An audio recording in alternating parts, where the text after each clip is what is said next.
Gepleyer Adatlyk radio seyret habarlar gündeligimizi dinleýärsiňiz. Gepleşigimen Gözel Hudaýberdiýewa dowam etdirýärin.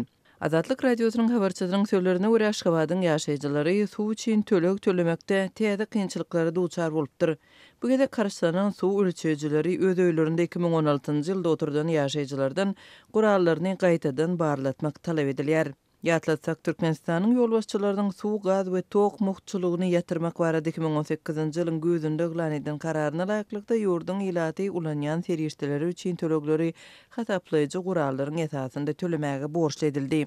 Aşgabat agy suwuň düzgünlerine görä hataplayıcılaryň barlygyny onuň öz laboratoriýasynda geçirmelidigi ma'lum boldy. Ulanaja ustany öz başda tapmagy maslahat edýärler. Ular öz ustalaryny bermeýärler. Soň ölçejini duran ýerinden aýryp, ony barlygy üçin laboratoriýa alyp barmagy, soňra täze açylan Türkmen standart idarasynda parahat 7-de belletmegi, bu ýerde diňe möhür basýarlar. Ondan soň gene laboratoriýa dolanmagy, soň hyzmat üçin bankda tölek etmegi talap edýärler. Vodokanalyň öz kassasy ýok. Bulardan soň ýene-de usta gözläp öz hasaplayıcı guralyny öýüňde oturtmaly diýip Adatlygyň habarçysy 8-nji martda habar berdi. Aprel aýynyň başynda Aşgabat Agyz Suw Edarasy paýtagtyň ýaşaýjylaryny suwy tygşytly ulanmaga we onuň töleglerini wagtynda geçirmäge çagyrýan bildiriş çap etdi.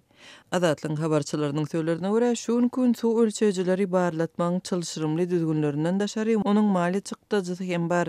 Laboratoriýadaky barlyklar we döwlet standart idarasynyň möhüri 40 manada düşdi. Ölçejiniň duran ýerinden aýrylyp soň gaýtadan oturdulmagy ortaça hasapdan 100 manada düşýär. Pensionerler az girdejili maşgalalar we işçiler üçin bu mali betbagtçylykdyr diýip Adatlygyň habarçysy aýdýar. Türkmenistanda gaz we suw ölçejileriniň oturdulmagy 2016-njy ýylda başlanypdy, emma 2018-nji ýylyň gözünde köpçülikliň häsiýetde eý bolupdy.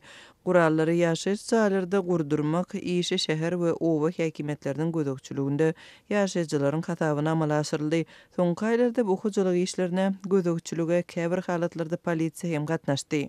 Munyň bilen bir wagtda Azatlyk bilen söhbetdeş bolan Aşgabatlylar öý hojalyk hyzmatlaryny hasaplamak goňçy düzgünleriň ölçeji gurallaryň hasaby alynmagynyň köplenç düşnüksiz bolýanlygyny aýdýarlar we jemaat edaralarynyň işgärleriniň bolsa ilata düşündürüş bermeýänligini belliýärler. Adatlyk radiosynyň habarçylary şu ýylyň ýanwar aýynda paýtagtyň ýaşaýjylarynyň uzalky ýyllarda ilata muht hökmünde berilen suw üçin tölemäge mejbur bolanlygyny jerime bar edilenligini habar beripdi. Hususan da ýaşaýjylardan 2017-nji we 2018-nji ýyllarda berilen suw üçin her aýda 84 manatdan tölemek talap edilipdi. Üstesine soňky aýlarda Azatlygyň habarçylary we Aşgabatly söhbetdeşleri suw üçin ýaşaýjylardan alynýan tölekleriň artdyrylyp ýazylýanlygy we nädogry hasap çykarylýanlygy barada habar berdi. Aşgabat Agyz Suw Edarasynyň işgärleriniň Adatlyk radiosynyň habarçylaryna aýtmagyna görä häzirki wagtda kärhanada prokuror barlyklary geçirilýär. Azatlyk radiosy aýdylýan barlyklaryň sebäplerini intik anyklap bilmedi şeýle Aşgabat Agyz Suw kärhanasynyň özünden resmi kommentariýa alyp bolmady.